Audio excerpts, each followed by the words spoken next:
Le management de transition devient un outil indispensable, surtout à l'heure actuelle de la révolution digitale, où les choses vont beaucoup plus vite. Pour moi, le management de transition doit apporter un regard neuf,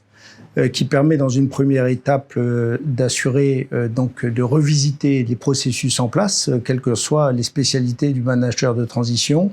identifier les challenges, identifier les vécus, comme on dit, les insights, et puis en même temps identifier tous les personas et leur complexité de différentes générations.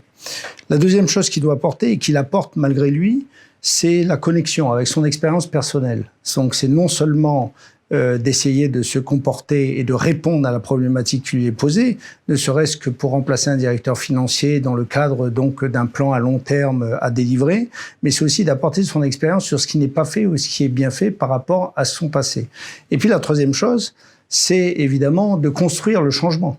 Et construire le changement par une nouvelle procédure, par un nouveau regard, c'est évidemment aligner les uns et les autres derrière ce changement. Et donc, c'est délivrer, comme on dit en anglais, des pitchs, délivrer des vrais messages porteurs et qui permet d'aligner le banc de poissons derrière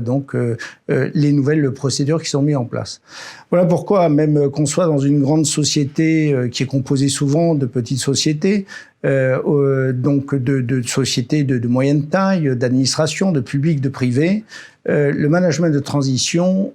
au-delà de la transition d'apporter une réponse à une problématique, vient apporter quelque chose de plus, de supplémentaire, qui aujourd'hui devient absolument indispensable pour que les organismes continuent à être agiles et s'adapter au monde moderne. Et donc, c'est ce que Wayden apporte. La différenciation de Wayden, c'est bien d'apporter cette qualité de management de transition par toutes ces procédures, donc d'apporter les expériences personnelles des uns et des autres, et puis de faire en sorte à ce que de l'innovation vienne enrichir les sociétés dans lesquelles ils travaillent.